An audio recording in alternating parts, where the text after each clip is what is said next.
Olá, sejam muito bem-vindos. Vamos direto ao ponto. O manejo da hipertensão arterial mudou e mudou bastante. Hoje a gente vai mergulhar fundo nas atualizações importantes da nova Diretriz Brasileira de Hipertensão Arterial de 2025. Esse é um trabalho conjunto da Sociedade Brasileira de Cardiologia, da Sociedade Brasileira de Hipertensão e da Sociedade Brasileira de Nefrologia. A prática clínica precisa estar afiada com essas novas evidências. E para começar, fica essa provocação. A conduta clínica no dia a dia está realmente alinhada com o que há de mais recente? As mudanças que a gente vai ver aqui, olha, elas impactam tudo, desde como se faz o diagnóstico até as metas e a escolha do tratamento.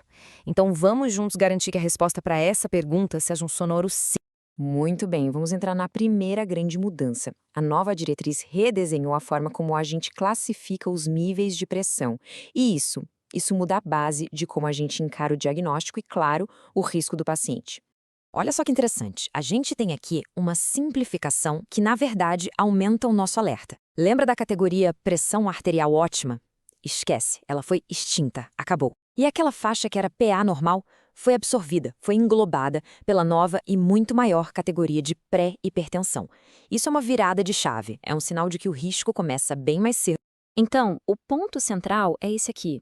De agora em diante, qualquer paciente com a pressão sistólica entre 120 e 139 ou a diastólica entre 80 e 89 já é classificado como pré-hipertenso. E qual é o objetivo disso? É muito claro e super importante. É identificar essa galera mais cedo para a gente começar de forma proativa as intervenções no estilo de vida. A ideia é frear a progressão para a hipertensão de vez. Mas, muito cuidado para não gerar confusão. Uma coisa fundamental, o critério para bater o martelo no diagnóstico de hipertensão arterial, esse não mudou, tá? A doença continua sendo definida por aquela pressão que fica de forma persistente em 140/90 ou mais. E isso precisa ser visto em pelo menos 2 consultas diferentes. E aqui a diretriz é categórica, com força de recomendação alta. A era de diagnosticar só com a medida no consultório, gente, tá ficando para trás. A recomendação é muito clara, sempre que for possível é para usar mapa de 24 horas ou a MRPA, que é a monitorização em casa, para confirmar o diagnóstico. Por quê? Simples, porque esses métodos são muito superiores para a gente pescar aqueles casos de hipertensão do avental branco ou a perigosíssima hipertensão mascarada. E não é só isso, eles são melhores para prever o risco cardiovascular e para a gente saber se o tratamento está de fato funcionando. Vamos em frente. Segunda grande atualização, e essa aqui muda o jeito como a gente guia o tratamento. Agora temos uma nova bússola para estratificar o risco cardiovascular de nossos pacientes, o Score Prevent. E a própria diretriz explica o porquê dessa escolha. Essa citação mostra toda a lógica por trás da recomendação. O Prevent foi o escolhido por ter uma abordagem muito mais completa que enxerga o paciente como um todo, integrando a saúde do coração, dos rins e o metabolismo, porque a gente sabe que está tudo interligado. Então, o que é esse tal de Prevent? É uma calculadora de risco, validada pela American Heart Association e que foi feita com dados de mais de 6 milhões de pessoas. E o mais legal, ela não só calcula o risco de doença cardiovascular em 10 anos, como também projeta esse risco para 30 anos. Isso é fundamental, especialmente para a gente avaliar o risco a longo prazo em pacientes mais jovens. Na prática, o uso é bem direto. Primeiro, a gente joga os dados do paciente no score. A calculadora vai dar uma porcentagem de risco em 10 anos. Com esse número em mãos, a gente estratifica o paciente em risco baixo, limítrofe, intermediário ou alto. E essa classificação que vai dizer o quão agressivo e rápido a gente precisa ser no tratamento. Beleza, agora que a gente já sabe como classificar e estratificar, vamos ver o que mudou nos alvos do tratamento e nas estratégias com medicamentos. E olha, aqui as mudanças têm um impacto gigante no nosso dia a dia de consultório. E aqui está a grande novidade. A nova meta de pressão arterial para a esmagadora maioria dos pacientes com hipertensão, não importa o nível de risco cardiovascular, é uma só. Fica abaixo de 130/80. Isso significa, na prática, um tratamento mais intenso do que a gente fazia antes, buscando uma redução ainda maior de infarto, AVC e outros problemas. É claro que a boa medicina nunca é uma receita de bolo, né? A diretriz faz uma ressalva super importante. Para a população muito idosa, com 80 anos ou mais, ou para aqueles pacientes mais frágeis, a gente precisa individualizar. A meta passa a ser o menor valor de pressão que o paciente consiga tolerar sem ter sintomas, como tontura ou hipotensão postural. A estratégia com os remédios também foi refinada. A recomendação agora é começar o tratamento, para a maioria dos hipertensos, já com uma terapia dupla, mas em dose baixa. As combinações que a gente deve preferir são um IECA ou um BRA, junto com um bloqueador de canal de cálcio ou um diurético. E o ideal do ideal é que seja num comprimido único para facilitar a vida do paciente e aumentar a adesão.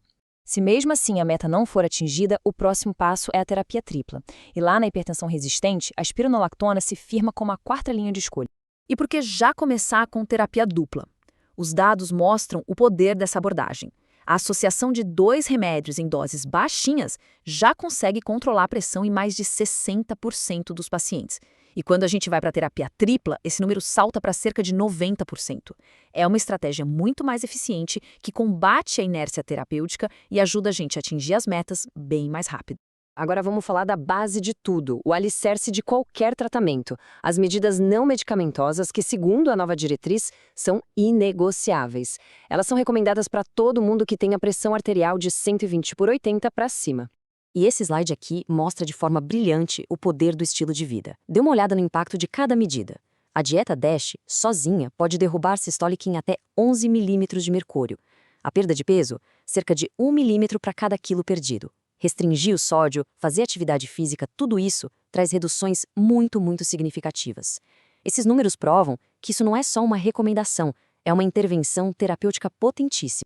E para não deixar nenhuma dúvida da importância disso, a diretriz crava: o tratamento com remédios tem que obrigatoriamente andar de mãos dadas com as mudanças no estilo de vida.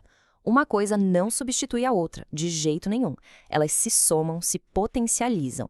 Então, para a gente fechar e fixar bem o conhecimento, vamos resumir os 4 pontos mais quentes dessa atualização. Primeiro, o fim da PA ótima e a criação da pré-hipertensão turbinada. Segundo, o Score Prevent como novo padrão ouro para a gente estratificar o risco. Terceiro, a meta de pressão mais apertada, abaixo de 130/80 para quase todo mundo. E quarto, começar o tratamento já com terapia dupla, de preferência num comprimido. E para terminar, fica essa reflexão. Com uma meta mais rigorosa e uma estratégia de começar com terapia combinada, como isso vai transformar a próxima consulta, a próxima decisão clínica? Fica aí o convite para que a gente incorpore essas novas evidências na nossa prática diária, sempre buscando o melhor para os nossos pacientes.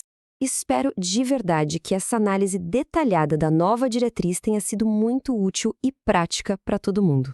Para ter acesso a demais episódios e a materiais em PDF exclusivos, como resumos estruturados e questões comentadas, tudo com base em evidências científicas, basta acessar o nosso site www.revisadodoc.com.br. Siga também o nosso Instagram, revisadodoc.oficial.